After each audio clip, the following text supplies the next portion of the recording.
Hi friends, welcome to Khadija with திக். இன்றைக்கி நம்ம என்ன பார்க்க போகிறோம்னு பார்த்தீங்கன்னா, பைத்தங்கான்னு சொல்லுவோம்ல, பைத்தங்காய் இல்லாட்டி தட்டக்காய் அப்படி தான் நீங்கள் சொல்லுவீங்க. அந்த காய் போட்டு எப்படி எக்கும் அந்த காயும் போட்டு எப்படி பொரியல் பண்ணுறதுங்கிறத நான் உங்கள்கிட்ட காமிக்கிறேன். இது ரொம்ப டேஸ்ட்டாக இருக்கும். ஒரே மாதிரி செய்கிற கொஞ்சம் டிஃப்ரெண்ட்டாக செய்யணும் எங்கள் வீட்டுக்காரர் கேட்டார். அதனால் இன்றைக்கி அதில் எக்கு போட்டு செய்ய போகிறேன். அது எப்படிங்கிறத வாங்க உங்கள்கிட்ட காமிக்கிறேன். அது எப்படி செய்கிறதுங்கிறத பார்க்கலாம். நம்ம இன்றைக்கி பைத்தங்காய் பொரியல் தான் எப்படி செய்கிறதுங்கிறத நான் உங்ககிட்ட ஷேர் பண்ணுறேன். வாங்க. இது கொஞ்சம் நல்லா டேஸ்ட்டாகவே இருக்கும். ஏன்னா முட்டை போடுறோம்ல, அதனாலே இதுக்கு டேஸ்ட்டு. ஒரே மாதிரி செஞ்சு சாப்பிட்டாலும் போராக இருக்குல்லங்க, அதனால தான் ஒரு 2 கரண்டி எண்ணெய் ஊற்றிக்கலாம். ஏன்னா முட்டைக்கு கொஞ்சம் எண்ணெய் சேர்க்கணும், அதனால் இது போதும். இப்போ இதுக்கு என்னென்ன தேவைன்னா, கடுகு உளுத்தம் பருப்பு,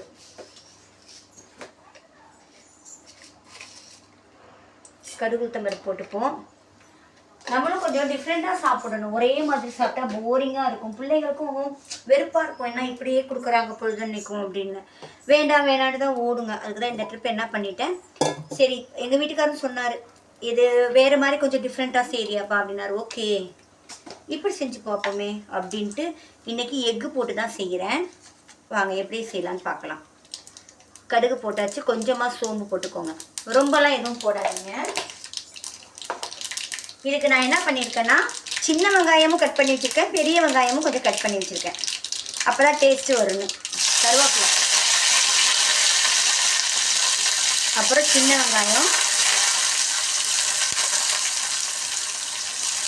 அப்புறம் குட்டியோண்டு பெரிய வெங்காயம் குறுக்கு வாக்கில் கட் பண்ணியிருக்கேன். இது கொஞ்சம் நல்லா வதங்கட்டும். வதங்கினாலும் ஒரே ஒரு பச்சை மிளகா தான் போடுறேன், ரொம்பலாம் போடலை. நம்மளும் டிஃப்ரெண்ட்டாக செஞ்சு சாப்பிடுவோமே. நான் மற்ற காயில் செஞ்சுருக்கேன் இது வரைக்கும். பைத்தங்காய் போட்டு நான் பைத்தங்காவும் முட்டையும் செஞ்சதில்லை. பீன்ஸு அப்புறம் வேறு என்னமோ 2-3 காய் செஞ்சுருக்கேன். பட் இதுக்கு பைத்தங்காய் செஞ்சது கிடையாது. சரி, செஞ்சு பார்ப்போம். பீன்ஸில் செஞ்சுருக்கிறேன். முட்டைக்கோஸில் முட்டை போட்டு செஞ்சுருக்கிறேன். அதெல்லாம் நல்லா டேஸ்டியாக இருக்கும். உருளைக்கிழங்குல முட்டை போட்டு செய்வோம், உங்கள் எல்லாத்துக்குமே தெரியும். சரி, பீன்ஸில் செஞ்சு தான் பார்ப்போம். தட்டைக்காயில் பைத்தங்காயில் எப்படி செய்யுதுன்னு பார்ப்போம். எங்கள் ஊர் சைடு இதை பைத்தங்காங்கிறாங்க. இந்த பக்கம் திருச்சி பக்கம்லாம் பார்த்தீங்கன்னா தட்டைக்காங்கிறாங்க. எனக்கு டிஃப்ரெண்ட்டாகவே இருக்கும். என்ன தட்டைக்கானா அப்படின்னா, அப்புறம் இதுவான்னு கேட்டால் ஆமாம்பாங்க கடையில். அச்சோ, இதுக்கு தான் இந்த பேரா அப்படின்னு நினச்சிக்கிறது. போட்டாச்சுங்க, ஓரளவு வதங்கினா போதும். இப்போ இதுக்கு இஞ்சி பூண்டு ஃப்ளேவர் போடலாம். இஞ்சி பூண்டு நல்லாயிருக்கும்.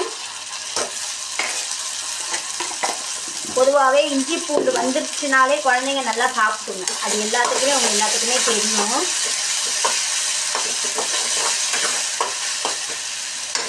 இஞ்சி பூண்டு சேர்த்துருக்குறேன். திரியை சிம்மில் வச்சுருங்க. சிம்மில் வச்சு தான் இப்போ மற்ற மசாலாலாம் நம்ம சேர்க்கணும். எப்பையும் பயன்படுத்துகிற மஞ்சத்தூள், மிளகாத்தூள், கொத்தமல்லி தூள் இதுதான் போடுறேன். மிளகாத்தூள் பார்த்து போட்டுக்கோங்க. ஒரு பச்சை மிளகாய் போடுறோம். ரொம்பவும் போட்டோம்னா குழந்தைங்க சாப்பிடாது. ஏன்னா மிளகாத்தூள் வேறு நம்ம சேர்ப்போம். அதுக்காக கொஞ்சமாக போடுங்க. நானே பயந்து தான் போடுறேன். குழந்தைங்க சாப்பிடணும்ல, இந்த காரத்துக்காகவே அதை தவிர்த்துருங்க. அதுக்காகவே கொஞ்சமாக போடுறேன். மஞ்சத்தூள் நல்லா போட்டுக்கோங்க. மஞ்சத்தூள் உடம்புக்கு ரொம்ப ரொம்ப நல்லது. அவ்வளோதான். பாருங்கள், ஈஸியாக இருக்குது பாருங்கள். இதை நல்லா வதக்கியாச்சா. இந்த இஞ்சி பூண்டு ஃப்ளேவர் அவ்வளோ வாசனை சூப்பராக இருக்குது. பிள்ளைங்க கண்டிப்பாக சாப்பிட்ரு. சும்மா செஞ்சு வச்சா பிள்ளைங்க சாப்பிட மாட்டேங்குதுங்க. நல்லா இல்லைன்ட்டு ஓடி போயிடுதுங்க. காய் சாப்பிட்றதே அதுக்கு பெரிய விஷயம். அதில் நம்ம இஞ்சி பூண்டுலாம் சேர்க்காம கொடுத்தோம்னா எங்கேருந்து அதுக்கு காய் திங்குதுங்க. இப்போ முட்டை வேறு போடுறோம்ல, ரொம்ப பிடிச்சிருக்கும் அந்த குழந்தைங்களுக்குலாம். பார்த்தீங்களா, அவ்வளோதான். இதை போட்டு நல்லா வதக்கிட்டு கொஞ்சமாக தண்ணி சேர்த்து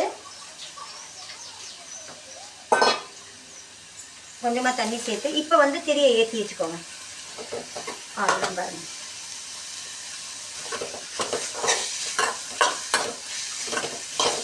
நல்லா வதங்கிடுச்சு. இப்படியே கூட நீங்கள் இல்லை ஒரு தேங்காய் பூவை போட்டு அப்படியே கூட வச்சிடலாம், நல்லா தான் இருக்கும். ஆனால் எல்லாரும் சாப்பிட்ணும்னா குழந்தைங்க மெயினாக பிள்ளைங்களுக்கு காய் சேர்க்கணும். அதுவும் இந்த மாதிரி இந்த பைத்தங்காங்கிறாங்க, இதெல்லாம் ரொம்ப ஹெல்த்தியான ஒரு ஃபுட்டு.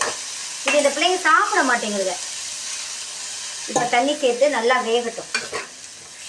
நல்லா வெந்ததுக்கப்புறம் நம்ம முட்டையை உடைச்சி ஊற்றுறோம். அதுக்கு தேவையான உப்பு, மிளகுத்தூள் கொஞ்சமாக போட்டு ஒன்றா கலந்து இதில் ஊற்றிடுங்க. வெந்ததுக்கப்புறம் நல்லா வேகட்டும். வெந்ததுக்கப்புறம் அப்புறம் நான் காமிக்கிறேன் உங்களுக்கு. இது வேகிறதுக்கு தான் கொஞ்சம் நேரம் ஆகும். அதுக்கப்புறம் நம்ம வந்து முட்டை உடைச்சி போட்டு டக்கு டக்குன்னு முடிச்சு விட்டுறலாம். அவ்வளோதான் ஃப்ரெண்ட்ஸ். இங்கே பாருங்கள் ஃப்ரெண்ட்ஸ், நல்லா வதங்கி வந்துருச்சு. இப்போ இதை அப்படி சுற்றி நகர்த்திக்கோங்க. இப்படி எல்லாம் ரவுண்ட் ஷேப்பில் இதை எல்லாத்தையும் நகர்த்தி விட்டுட்டு நடுவில் கொஞ்சமாக எண்ணெய் ஊற்றுங்க. அந்த முட்டை வேகிறதுக்கு தேவையான அளவு எண்ணெய் ஊற்றுங்க. நான் ஒரு கரண்டி ஊற்றுறேன், போதும். இதுக்கு மேலே தேவை கிடையாது. இதில் என்ன பண்ணுங்க, ஒரே ஒரு முட்டையை நல்லா உடச்சி ஊற்றி விட்டுருங்க.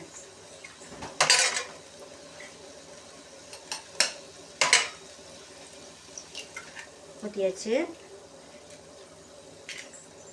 இதுக்கப்புறம் கொஞ்சமாக முட்டைக்கு தேவையான அளவு உப்பு, அப்புறம் கொஞ்சோண்டு மிளகுத்தூள். நிறையா போட்டுறாதீங்க, ஏன்னா காயில் முன்னாடி உப்பு போட்டுட்டோம்.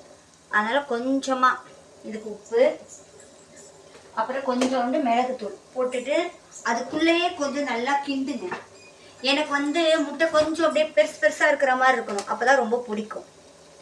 கொஞ்சோன்னு ஒரு பிஞ்ச் மிளகுத்தூள். ஏன்னா இந்த மிளகுத்தூள் போடுறது நம்ம எதுக்கு போடுறோம், முட்டைக்கு தான் போடுறோம், வேறு எதுக்குமே கிடையாது. இப்போ நடுவுலேயே வச்சு இப்படி நல்லா கொஞ்சம் திரியை ஏற்றி விட்டுக்கோங்க. இதுக்குள்ளே நடுவுலேயே வச்சு நல்லா கிண்டிடுவோம். அப்போ தான் இந்த உப்பு மிளகுத்தூளும் நல்லா கலந்துடும். அப்படியே கொஞ்சம் கொஞ்சமாக காயை உள்ளே கொண்டு வாங்க, கொஞ்சம் கொஞ்சமாக கொண்டு வாங்க. இந்த பக்கம், இப்போ இந்த பக்கம்,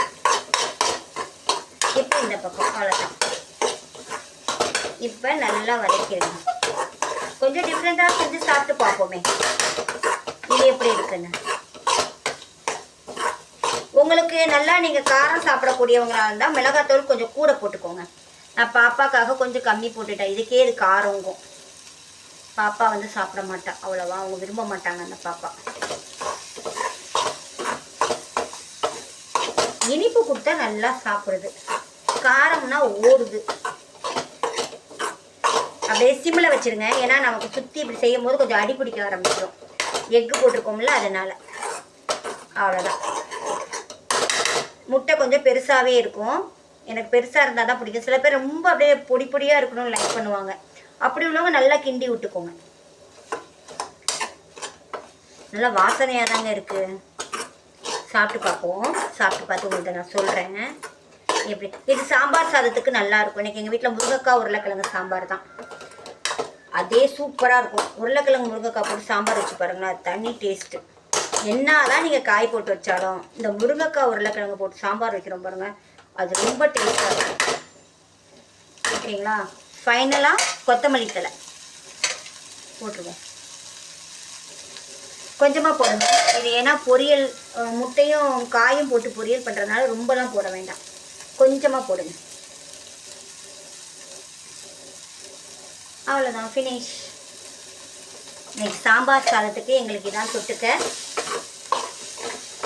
கேரட் பொரியல் பாப்பாவுக்கு செஞ்சுட்டேன். காய் எப்படியும் அதை சேர்த்தே ஆகணுங்க.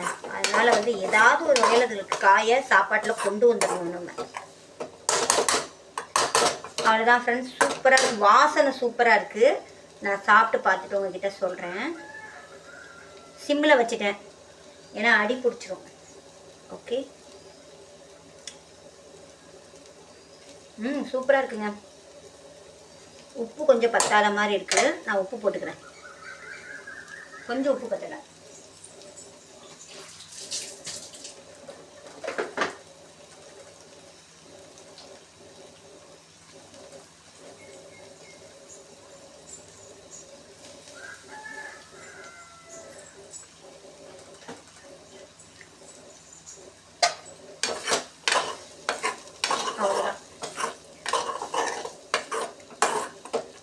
முட்டையும் பைத்தங்காயும் போட்டு பொரியல் ரெடி பண்ணியாச்சு. நீங்கள் ஒரு தடவை இந்த மாதிரி செஞ்சு பார்த்து சாப்பிடுங்க ஃப்ரெண்ட்ஸ், ரொம்ப ரொம்ப சூப்பராக இருக்கும். ஓகேங்களா. என் சேனல் பார்க்குறவங்க லைக் பண்ணுங்கள், சப்ஸ்கிரைப் பண்ணுங்கள், பெல் பட்டனை கிளிக் பண்ணுங்கள். ஓகே ஃப்ரெண்ட்ஸ், பாய்.